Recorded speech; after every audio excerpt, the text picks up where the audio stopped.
Wala na raw magugutom na Pilipino sa ilalim ng bagong Pilipinas. Ito ang sabi ng Pangulong Bongbong Marcos Jr. sa nalathalang editorial ng Filipino Star ngayon na may petsang February 6, 2024. Sabi ng Pangulo ay wala raw maiiwan at makakaranas ng gutom. Lahat ay makatitiyak na may sapat na pagkain. Sinabi ito ng Pangulo noong Sabado nang pangunahan niya ang seremonyal na pag-aani ng palay sa Barangay Mandili, Candaba, Pampanga.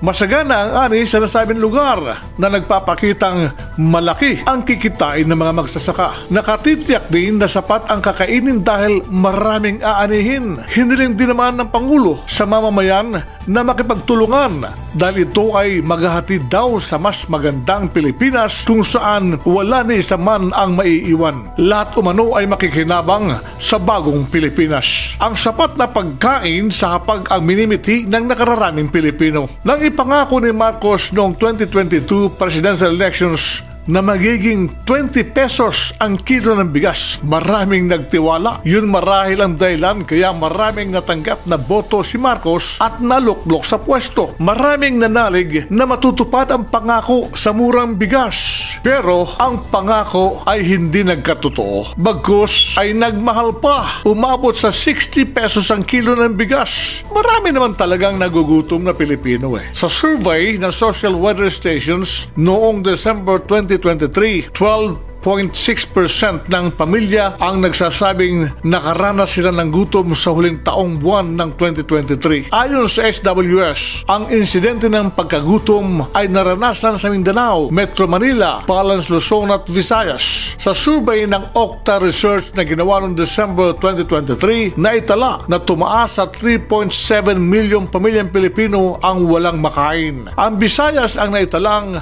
may mataas na porsyento na nagsabing walang makain at sinundan naman ng Mindanao. Ang Metro Manila at Mindanao ay nananatiling mataas ang bilang ng mga nagugutom, ang mga nagsasabing wala silang makain. Ibig sabihin, nananatili pa rin ang kasalatan ng marami at wala silang may pantustos sa pangaraw-araw na pamumuhay. Marami pa rin ang walang trabaho na tumutugma naman sa resulta ng survey kamakailan na problema pa rin ang unemployment sa bansa. Umaasa na ang mga sinabi ng Presidente na wala nang magugutom sa ilalim ng bagong Pilipinas ay magkakaroon ng katuparan at hindi pawang katang-isip lamang. Para makakain ng marami, nararapat makalikha ng maraming trabaho at magagawa yan kung ang pagtutunan ng pamahalaan ay ang pagpapaunlad sa agrikultura na dating hinawakan ng Pangulo. Ito ang sure na walang kakalam na sigmura. Paunlarin ang sakahan. Yan ang kabuuan ng editorial na nalathala sa Filipino Star ngayon. Dito sa Amerika, marami sa aking mga kaibigan ang nagtanong sa akin ng ganito: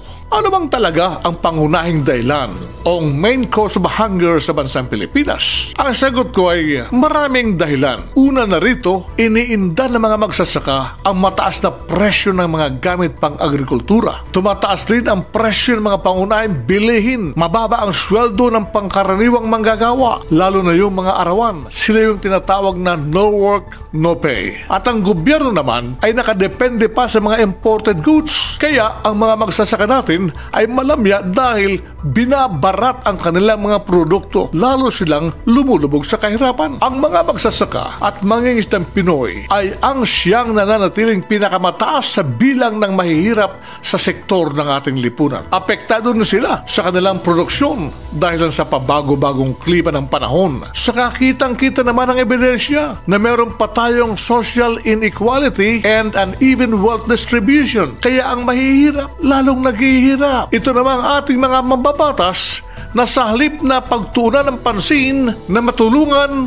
mayangat ang kabuhayan ng mahihirap, mas inuuna pa nila itong asikasuhin na mabago ang saligang batas na alam naman ng marami na sa gagawin na lang ito ang mabibigyan ay ang kanilang pansariling interes. Sa report ni Raymond Dadbaas ng DZRH News aking narinig, sinabi niya na sa halip na hamunin ang mga senador na ilahad na ang kanilang boto sa tsatsya, mas mabuting ang mga congressmen ang magpakatotoo at ilahad ang tunay nilang pakay sa isinusulong na pagbabago sa ating saligang batas. Ito umano ang sagot na hamon ni Senator Amy Marcos sa mga kongresista sa patuloy na bangayan sa Chacha. Ayon kay Senator Amy, ang tunay na target ng mga gusto mag-Chacha ay ang political provisions ng ating konstitusyon at alisin ang term limit ng mga politiko. Cover lang umano ang pinag-uusapang economic Chacha. Git ng senadora, magdudulot lang ng mas matinding korupsyon kapag natanggal na ang term limits. Wala din umanong katiyakan kung masusunod ang usapan na kapag naaprubahan sa Senado ang resolution of both houses number 6